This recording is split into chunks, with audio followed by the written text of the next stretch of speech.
नमस्कार। सनातन विचार श्रृंखला में आपका स्वागत है। आज का विषय है प्रश्नोपनिषद का सार। यह प्रश्नोपनिषद अथर्ववेद की पिप्लाद शाखा के अंतर्गत आता है। पिप्लाद शाखा ऋषि पिप्लाद से संबंधित है। इस प्रश्नोपनिषद का नाम प्रश्न से इसलिए पड़ा है क्योंकि इसके अंदर ऋषि पिप्लाद ने अलग अलग 6 ऋषियों के अलग अलग 6 प्रश्नों के उत्तर क्रम से दिए हैं। वे प्रश्न बहुत ही सामान्य प्रश्न हैं, लेकिन आपको उन प्रश्नों को डेली एनकाउंटर होना पड़ता है। आप उन प्रश्नों को रोज़ाना सुनते हैं और विचार करते हैं, जैसे कि प्राण क्या है, मरने के बाद प्राण शरीर से कैसे निकलता है, सभी जो जीव जंतु हैं उनकी आकृति अलग अलग क्यों है, जो ओंकार है उसकी पूजा करने से, ओम का उच्चारण करने से क्या फल मिलता है, मनुष्य के शरीर में कुल कितने देवता हैं। इस प्रकार के बहुत से प्रश्न इस वीडियो में आएंगे। उनके जो उत्तर पिप्लाद ऋषि ने दिए हैं वे बहुत ही रोचक हैं। एक जगह इस प्रकार के प्रश्नों का मिलना और एक जगह इनके उत्तर मिलना, ये किसी भी और ग्रंथ में नहीं मिलेगा। यह प्रश्न उपनिषद के अंदर है। आप कृपया इस वीडियो को ध्यान से सुनिएगा। यह रोचक भी है क्योंकि प्रश्न रोचक हैं, तो उसके उत्तर भी रोचक हैं, और यह पूरे के पूरे प्रश्न और उत्तर भारतीय सनातन संस्कृति की परम वैज्ञानिकता को भी प्रदर्शित करता है। आइए हम यहाँ पे से अब प्रश्न को देखते हैं। पहला प्रश्न है, वह कौन है जिसके कारण अलग अलग प्रकार के दिखने वाले जीव पैदा होते हैं। इस प्रश्न को सुन करके पिप्लाद ऋषि ने उत्तर दिया कि जब संपूर्ण जीवों के स्वामी परमेश्वर को प्रजा उत्पन्न करने की इच्छा हुई तो परमेश्वर ने एक जोड़ा उत्पन्न किया जिसे रई और प्राण का जोड़ा कहा जाता है। अलग अलग धर्मों में अलग अलग जोड़े की बात है, लेकिन सनातन में रई और प्राण ये 2 जोड़ा है। अब आप इसके आगे समझेंगे कि रई क्या है और प्राण क्या है।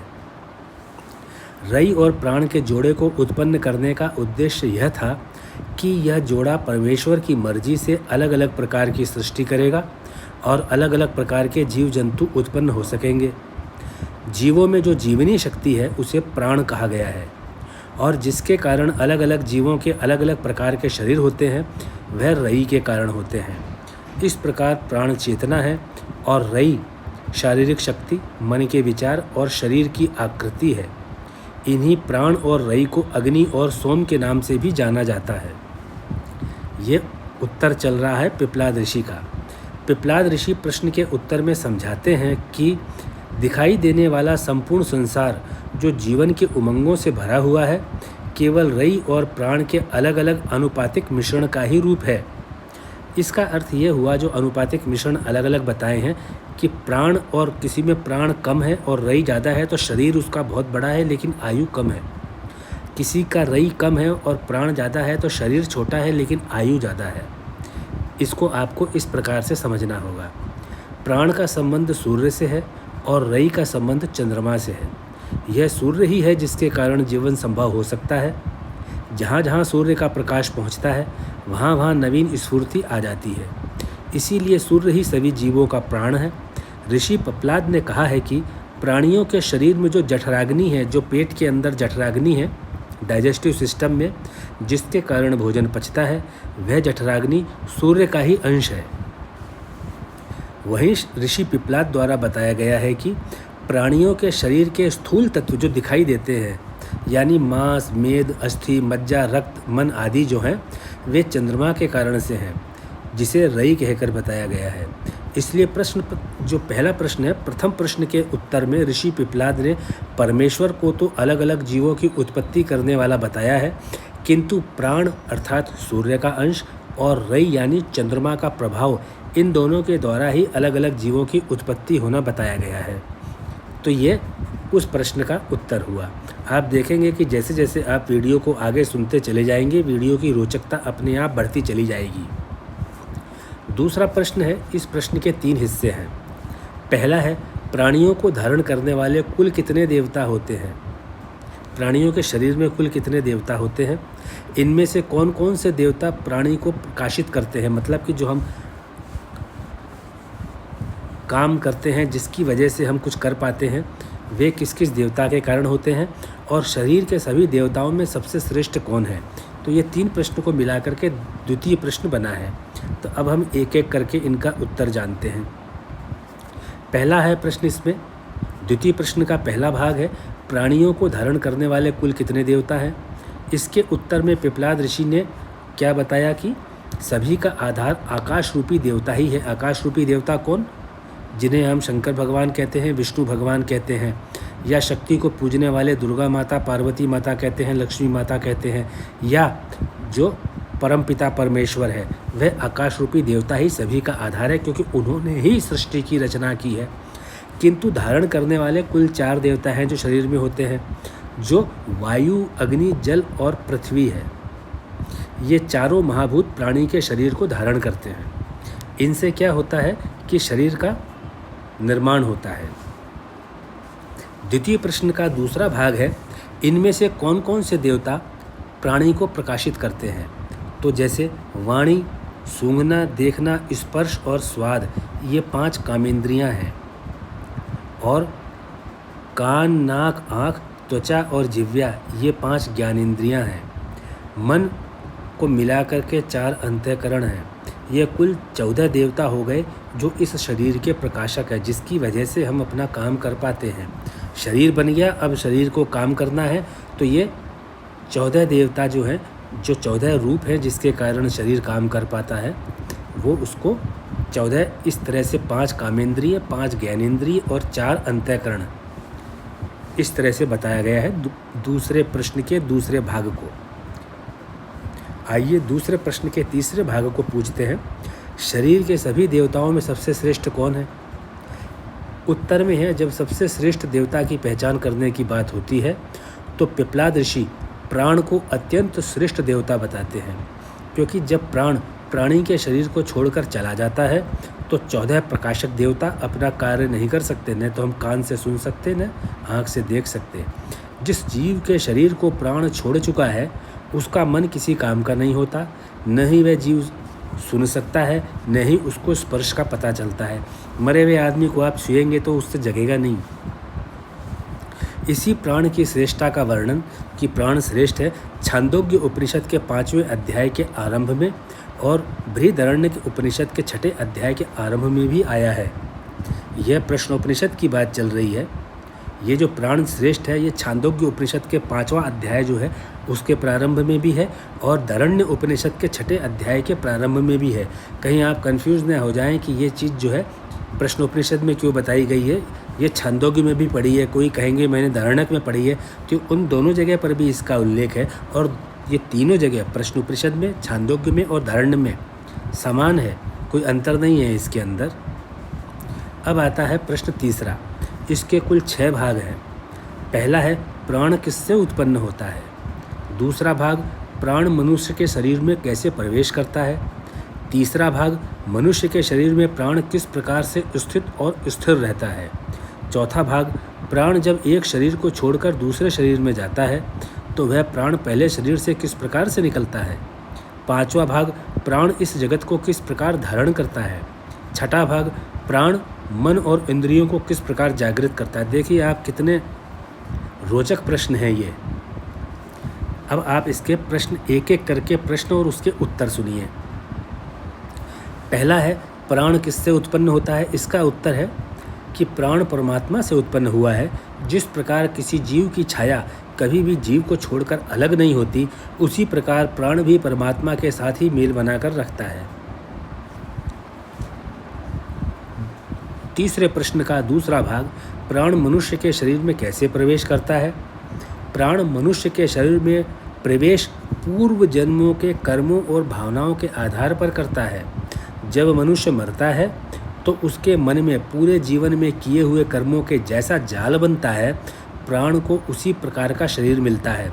इसलिए प्राण का शरीर में प्रवेश मन के संकल्प के द्वारा होता है, यानी कि आप अपने जीवन को जैसा जिएंगे आपका प्राण अगले जीवन में वैसा ही शरीर पाएगा। तीसरे प्रश्न का तीसरा भाग मनुष्य के शरीर में प्राण किस प्रकार से स्थित और स्थिर रहता है। इसका उत्तर है प्राण अपने अंश को जीव के शरीर के अलग अलग भागों में बांट देता है। यह कार्य ठीक उसी प्रकार से होता है जैसे एक राजा अलग अलग स्थानों पर अलग अलग कार्यों के लिए अलग अलग अधिकारी नियुक्त करता है।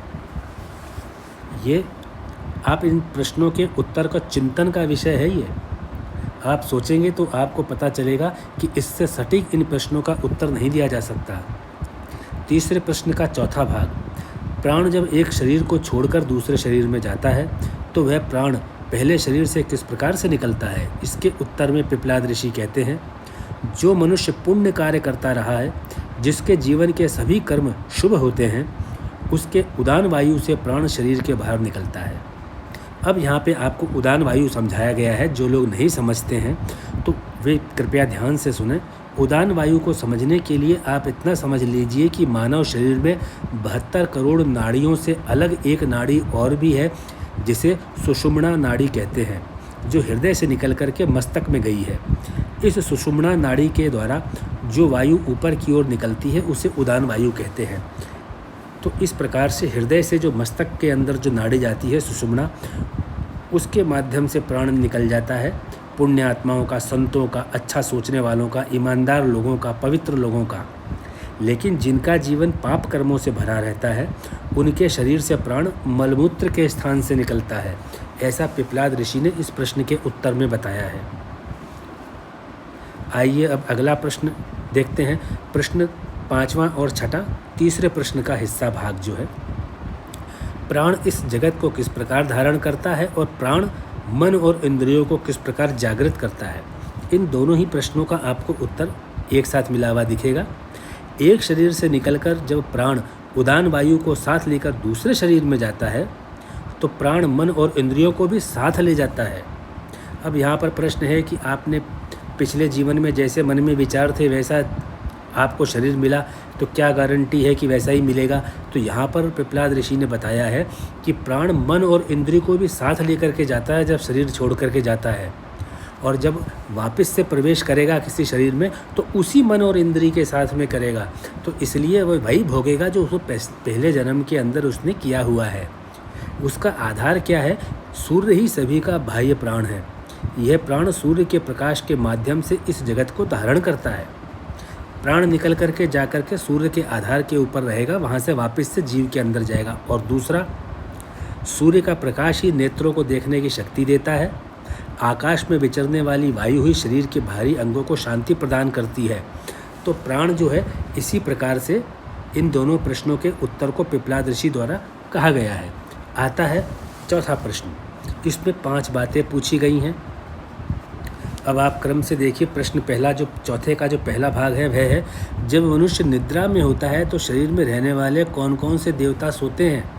जब आदमी सोया हुआ होता है तो उसके शरीर के अंदर जो देवता बताए गए हैं, प्रकाशक देवता 14, वो उसमें से सोएंगे कौन और जगेंगे कौन?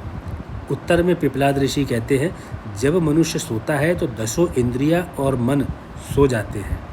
इसलिए उस समय जीवात्मा न तो सुनता है, न देखता है, न सूंघता है, न स्वाद लेता है, न स्पर्श का अनुभव करता है, न बोलता है, न ग्रहण करता है, न चलता है, न मलमूत्र का त्याग करता है। क्योंकि जो 14 प्रकाशक देवता जो कि जीवन चलाने के लिए जिम्मेदार हैं वे सो चुके हैं। चौथे का दूसरा भाग है, जब मनुष्य सोता है तो उसके शरीर के कौन कौन से देवता जागते रहते हैं। इससे पहले वाला प्रश्न था सोते कौन है, अब यह है कि जागते कौन है। केवल शरीर की 5 प्राण रूप अग्नियाँ ही जागती रहती हैं। ये 5 प्राण रूप अग्नियों का हम यहाँ पे वर्णन नहीं कर रहे हैं। आपको इतना बता देते हैं कि प्राण के 5 रूप होते हैं जो कि अग्नि श्रेष्ठ में माने जाते हैं, जो कि क्योंकि वो सूर्य का अंश है और सूर्य में अग्नि है। उसी वजह से जैसे जैसे प्राण की अग्नि शांत होती है उसको शरीर छोड़ करके जाना होता है। आप ऐसा कह सकते हैं कि एक बैटरी गाड़ी के अंदर से डिस्चार्ज हो गई तो अब वो चार्ज होने के लिए वापस से अपने स्टेशन जाएगी। तो प्राण को जितनी ऊर्जा मिली थी वह उसकी नष्ट हो चुकी है, तो वह अब वापस से सूर्य के पास में अपनी ऊर्जा लेने जा रहा है। तो वह शरीर को छोड़ जाता है और उस समय शरीर को मरा हुआ माना जाता है, लेकिन दोबारा वो मन और इंद्रियों को लेकर के उस शरीर में नहीं आता है। प्रश्न चौथे का तीसरा भाग, स्वप्न अवस्था में शरीर के कौन कौन से देवता स्वप्न देखते रहते हैं। देखिए ये बहुत रोचक विषय है। ये स्वप्न अवस्था में जीवात्मा ही स्वप्न का अनुभव करता है। जीवात्मा ने जागते हुए भी जो बार बार देखा, सुना और अनुभव किया है, उसी को स्वप्न में बार बार देखता, सुनता और अनुभव करता रहता है। परंतु स्वप्न का नियम यह नहीं है कि जागृत अवस्था में जीवात्मा ने जिस प्रकार, जिस ढंग और जिस घटना को जिस जगह पे देखा, सुना या अनुभव किया है, ठीक वैसा ही स्वप्न में अनुभव करेगा। ऐसा कभी नहीं होगा। लेकिन दो घटनाएं या दो से ज़्यादा घटनाएं आपस में मिलकर के एक नई घटना बन जाएंगी और उसका सपना हमको दिखाई देगा। ऐसा ऋषि पिपलाद जो है शिष्य को समझा रहे हैं इस प्रश्न के उत्तर में। और आज भी जा कर के जो मनोवैज्ञानिक जो हैं वे लोग इस चीज़ को कहते हैं कि जीवन में ऐसा ही होता है। हम जागते हुए जो जो अनुभव करते हैं उन चीज़ों का मिश्रण बन जाता है और एक नई घटना बन जाती है, जिसको पहचान पाना मुश्किल है कि कौन कैसे सपने देखेगा। प्रश्न चौथे का चौथा भाग है, निद्रा अवस्था में सुख का अनुभव किसको होता है? तो उत्तर है, निद्रा अवस्था में सुख का अनुभव जीवात्मा को ही होता है। इस शरीर में सोते जागते सुख दुख भोगने वाला जीवात्मा ही है। ये शरीर कभी कष्ट नहीं पाता। हम किसी के लिए कहते हैं देखो उनका शरीर कष्ट पा रहा है, ऐसा नहीं है, जीवात्मा कष्ट पाता है, क्योंकि जीवात्मा जिम्मेदार है अच्छे और बुरे कर्मों का। अगर जीवात्मा चाहे तो वह किसी से बदला न ले, जीवात्मा चाहे तो केवल प्रेम को समझे, और जीवात्मा चाहे तो वह केवल बुरा ही बुरा करना चाहे।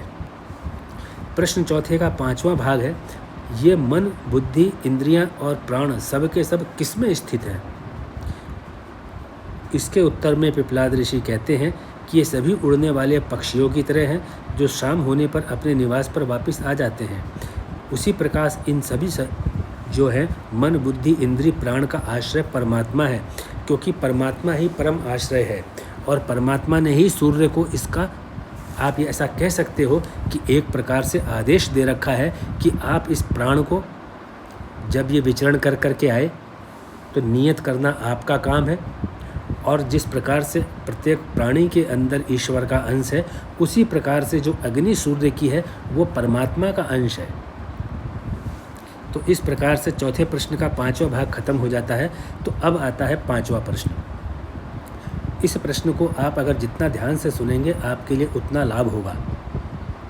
जीवन आपका है, विचार आपके हैं।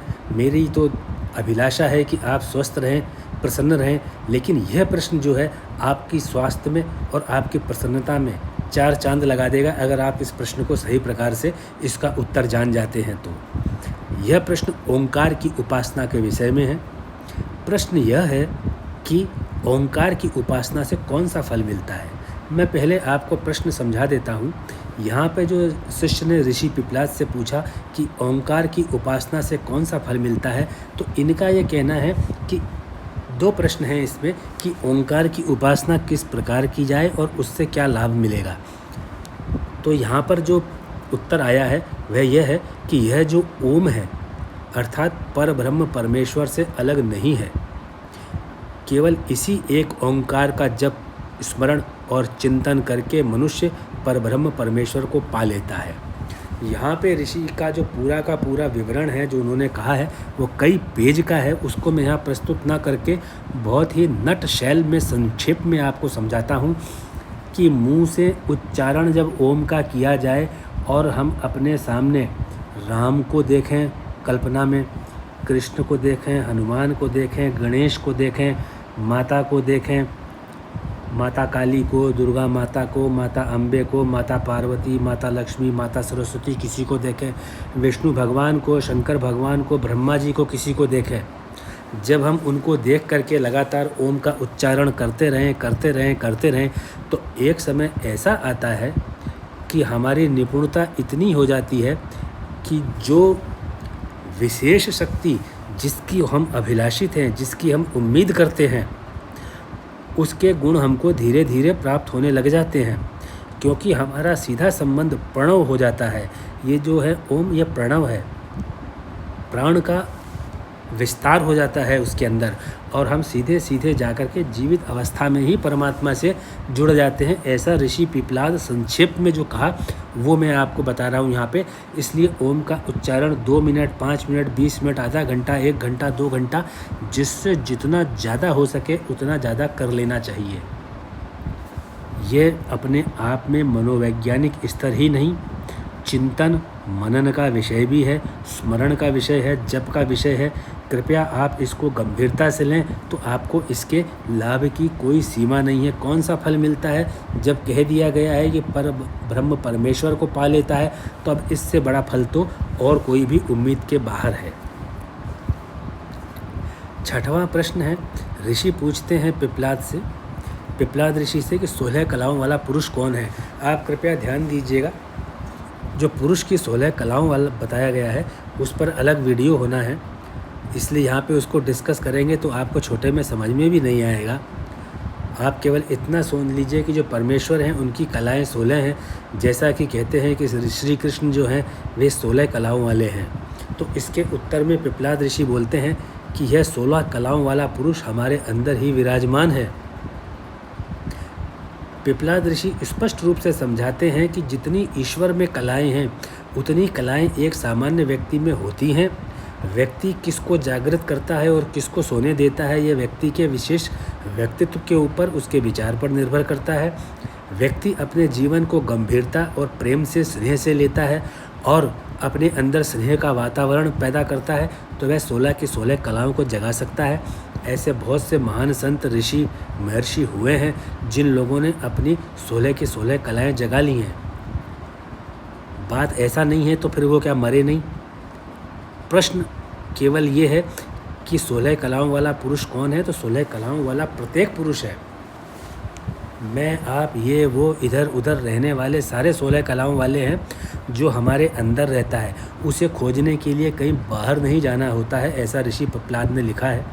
जब मनुष्य के हृदय में परमात्मा को पाने की अभिलाषा तीव्र होती है तो वे उसे वहीं हृदय में ही मिल जाता है। क्योंकि इसका 2 तरह से इस प्रश्न के उत्तर को समझा जा सकता है। पहला तो ये कि हृदय के अंदर परमात्मा का अंश है तो परमात्मा वहीं मिल जाएगा। ठीक बात है।